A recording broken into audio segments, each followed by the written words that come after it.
Hello friends, welcome to my channel GD K analysis. आज इस video में बात करेंगे बेस्ट स्टॉक टू बाय की। तो इस वीडियो में मैं आपको बताऊंगा कि उस स्टॉक के बारे में जिसकी खबर है और इसका फंडामेंटल क्या कहता है इस कंपनी का, और लॉन्ग टर्म में और शॉर्ट टर्म में क्या इसकी मूवमेंट रह सकती है। तो चलिए स्टार्ट करते हैं आज की वीडियो आपको इन्फॉर्मेटिव लगे तो प्लीज़ सब्सक्राइब जरूर कीजिए, नोटिफिकेशन को जरूर ऑन कीजिए ताकि आपको मेरी आने वाली सारी वीडियो मिलती रहे। Particular best stock to buy के ऊपर जो भी मैं इन्फॉर्मेशन लेके आऊँगा वो आप तक पहुँचती रहेंगी। तो चलिए स्टार्ट करते हैं आज की वीडियो। तो यहाँ पर मैं आपको बोलना चाहूँगा, अगर आप मेरे चैनल पर नए हैं तो आप मेरे व्हाट्सएप चैनल को ज्वाइन कर सकते हैं। और इस पर मैं जो भी इन्फॉर्मेशन आती है वो मैं डालता रहता हूँ। मार्केट के दौरान जो भी इन्फॉर्मेशन आती है वो इसमें डालता हूँ और उसका लिंक आपको मिल जाएगा डिस्क्रिप्शन बॉक्स के अंदर। तो चलिए बढ़ते हैं खबर की तरफ। तो इससे जुड़ी खबर भी है और पहले हम देखेंगे इसका फंडामेंटल। तो फंडामेंटल देखिए, कंपनी का नाम है कॉन्फिडेंस पेट्रोलियम इंडिया लिमिटेड। तो यहाँ पर देखिए इसकी जो वर्किंग है, वर्किंग के बारे में बता दो तो मैन्युफैक्चरिंग करती है एलपीजी सिलेंडर्स को और उसको सप्लाई भी करती है और ऑल ओवर इंडिया में। यहाँ पर इनके जो यहाँ पे देखिए पूरा बता रखा है इन्होंने कि क्रॉस इंडिया के अंदर इनका प्लांट भी है और इनका डिस्ट्रीब्यूशन भी है। तो काफ़ी बड़, जैसे कि आपको पता है एलपीजी सिलेंडर की काफ़ी ज़्यादा डिमांड होती है, तो इससे जुड़ा हुआ इनका बिजनेस है। तो आगे बढ़ते हैं इसके। तो यहाँ पर देखिए फंडामेंटल बहुत ज़्यादा ज़रूरी होता है किसी भी शेयर में इन्वेस्ट करने के लिए। तो यहाँ पे देखिए मार्केट कैप है इसका 2458 करोड़। करंट प्राइस चलता है इसका 86 रुपये 60 पैसे। 52 वीक हाई लो देखेंगे 98 रुपये का हाई है और 55 रुपये 30 पैसे का लो है। स्टॉक भी काफ़ी ज़्यादा अच्छा 21 रुपये 50 पैसे। बुक वैल्यू 31 रुपये की। कंपनी यहाँ पे हल्का फुल्का डिविडेंड भी देती है। यहाँ पे देखिए डिविडेंड। और सबसे इंपॉर्टेंट बात जो है मैं बताना चाहूँगा यहाँ पर, ये देखना बहुत जरूरी होता है रिटर्न ऑन कैपिटल एम्प्लॉयड और रिटर्न ऑन इक्विटी। तो ये ज़्यादा इंपॉर्टेंट होता है। ये एक अच्छा साइन दिखा रहा है, एवरेज है, अबव एवरेज है 13% और 12% 30। यहाँ पे देखिए किसी भी कंपनी का 10% से ऊपर, 15% से ऊपर, 20% से ऊपर तो काफ़ी ज़्यादा अच्छा माना जाता है। तो मतलब कंपनी अपना फंड लगा रही है अपने बिजनेस में, तो कितना तेज़ी से रिटर्न बना के दे रही है उसको ये रिप्रेजेंट करता है। तो यहाँ पे देखिए रिटर्न ऑन कैपिटल एम्प्लॉयड और रिटर्न ऑन इक्विटी दोनों अच्छे यहाँ पर नजर आ रहे हैं, पॉजिटिव। फेस वैल्यू है 1 रुपये की। तो चलिए आगे बढ़ते हैं।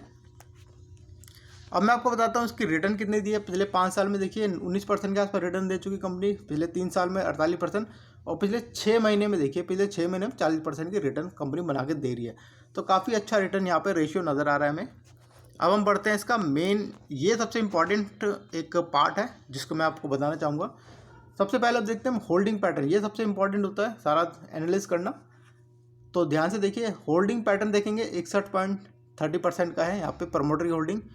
प्रमोटर ने अपनी होल्डिंग को थोड़ा सा कम करा है, यहाँ पे माइनस है, -0.01, मतलब पिछले 3 महीने में थोड़ा सा इन्होंने कम करा है इन्होंने ऐसा। और दूसरा पॉइंट होता है ये देखना कि प्लेज तो नहीं करा रखा, हाँ थोड़ा बहुत प्लेज करा रखा है 3.82%।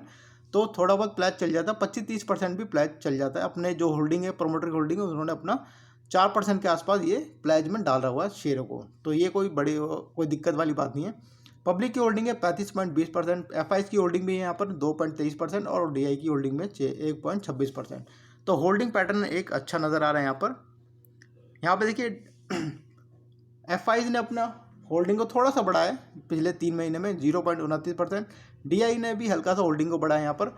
अब मैं आपको बताता हूँ इसके बारे में। यहाँ पे देखिए टोटल जो इनकी एसेट है 1818 है और यहाँ पर इनका जो डेट है, तो डेट यहाँ पे देखिए एक 445 करोड़ का इनका डेट है। तो उसका मतलब अगर टोटल एसेट को अगर हम इसको रेशियो में निकालेंगे तो परसेंटेज में निकालेंगे तो 24% के आसपास इनका ये कर्जा नज़र आ रहा है। तो ये कर्जा इनका है 445 करोड़ और जो टोटल एसेट है 1818 करोड़।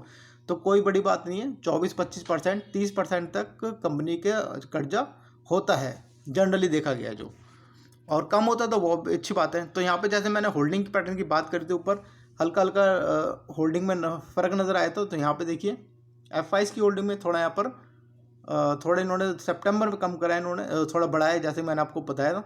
डी में हल्का सा बढ़ाया, पब्लिक की होल्डिंग में इन्होंने यहाँ पर थोड़ा कम हुआ है। तो होल्डिंग पैटर्न एक शानदार है यहाँ पर, तो पॉजिटिव है कुल मिलाकर के इनका जो फंडामेंटल है। यहाँ पर देखिए लास्ट क्वार्टर के रिजल्ट आ चुके हैं सितंबर 2023 के। सेल यहाँ पर देखिए 1875 करोड़ से 639 करोड़ हुई है, थोड़ी कम हुई है। यहाँ पर एक्सपेंसेस यहाँ पर 799 करोड़ से 550 करोड़ है, एक्सपेंसेस कम हो गए हैं काफ़ी ज़्यादा। ऑपरेटिंग प्रॉफिट मार्जिन यहाँ पे काफ़ी ज़्यादा बड़े 9% से 14% हुआ है। तो चलिए आगे बढ़ते हैं। तो नेट प्रॉफिट देखिए नेट प्रॉफिट हल्के से कम हुआ है, 33 करोड़ से 31 करोड़ में, तो ज़्यादा घबराने वाली बात नहीं क्योंकि जो नेट प्रॉफिट है ज़्यादा फर्क आया नहीं है, तो ठीक है, ठीक ठाक नज़र आ रहा है यहाँ पर। अर्निंग पर से देखिए 1 रुपये 14 पैसे से 1 रुपये 13 पैसे से 1 रुपये 14 पैसे हो गई है। अब मैं आपको बताता हूँ खबर क्या है, उसके बेस पर क्या मूवमेंट बन सकती है। तो यहाँ पर देखिए 15 नवंबर 2023 की अनाउंसमेंट है, कन्वर्जन ऑफ वारंट। तो कन्वर्जन ऑफ वारंट क्या होता है, जब कंपनी अपने कैपिटल को बढ़ाती है, फंड रेज करती है, तो वो काफ़ी तरीके से करते हैं, राइट इशू दे करके, बोनस दे करके, या फिर वारंट इशू करके। तो ये एक तरीका है वारंट इशू करने का। तो यहाँ पर कंपनी ने वारंट इशू किए गए थे। तो यहाँ पर वारंट को कन्वर्ट कराया जाता है, मतलब जब किसी को वारंट दिए जाते हैं, प्रमोटर हो या नॉन प्रमोटर हो, तो वो 25% का मार्जिन रखवाता है। फिर 75% का जो मार्जिन बकाया होता है, अगर वो पूरा पेमेंट कर देता है 75% को, तो वो उसको वारंट को कन्वर्ट करा लेता है इक्विटी के अंदर। तो यहाँ पे देखिए 17,34,500 जो वारंट है उसको कन्वर्ट करा लिया गया है इक्विटी के अंदर। ये पॉजिटिव साइन है, यहाँ पर होल्डिंग में फ़र्क पड़ता है। तो यहाँ पर देखिए बता रखा है, जैसे मैंने आपको बता रहा 75% का इन्होंने बकाया जो है इन शेयरों पर दिया है, तभी इन्होंने अपने वारंट को कन्वर्ट करा लिया इक्विटी के अंदर। 63 रुपये 50 पैसे में इनको दिए गए थे ये वारंट, अब ये इक्विटी के अंदर कन्वर्ट कर दिए गए, मतलब 63 रुपये 50 पैसे में इक्विटी आ गई है 17,34,500 शेयर की। तो यहाँ पे देखिए ये चीज़, ये प्रमोटर हैं, प्रमोटर को भी अलॉट किए गए हैं शेयर 63 रुपये 50 पैसे में, और बाकी ये नॉन प्रमोटर हैं। तो यहाँ पे देखिए 96,50,000 अभी भी वारंट हैं जो कन्वर्ट होने बाकी हैं। अगर ये सारे कन्वर्ट हो जाते हैं धीरे धीरे, तो एक पॉजिटिव बहुत अच्छा यहाँ पे मूव दिखने को मिलेगा शेयर के अंदर। तो जैसे कि अभी हाल फिलहाल 17 लाख ही शेयर कन्वर्ट कराएँ। तो यहाँ पे देखिए पूरी डिटेल बता रखी है। इन्होंने 10,50,000 कन्वर्ट कराए, यहाँ पे देखिए इन्होंने 3,91,000 कन्वर्ट कराए, यहाँ पर 1,95,000, और अमित जी ने 98,000 शेयर को वारंट से कन्वर्ट कराया इन्होंने, मतलब 75% का जो बकाया था वो दे दिया है, तभी इनके वारंट को कन्वर्ट किया है इक्विटी के अंदर 63 रुपये में। तो ये पॉजिटिव न्यूज़ है, और आने वाले टाइम में, मतलब अगर मैं बोलूँ 1 साल, तो 1 साल में मेरे हिसाब से 50 से 60% की रिटर्न इस कंपनी को बना के देना चाहिए। तो ये थी इन्फॉर्मेशन बेस्ट स्टॉक को बाय करने के लिए। मेरी राय में ये है कि ऐसे स्टॉक के ऊपर नज़र रखनी चाहिए, और जब भी मौका मिले तो ऐसे के ऊपर, मतलब मेरा खुद का एनालिसिस है फंडामेंटली, और जो मैं न्यूज़ निकाल के लेके आया हूँ, आप खुद भी एक बार एनालिसिस ज़रूर कीजिए। तो ये थी इन्फॉर्मेशन बेस्ट स्टॉक के ऊपर। आपको वीडियो इन्फॉर्मेटिव लगी हो तो प्लीज़ सब्सक्राइब जरूर कीजिए और नोटिफिकेशन को ऑन कीजिए। Thank you so much for watching my video.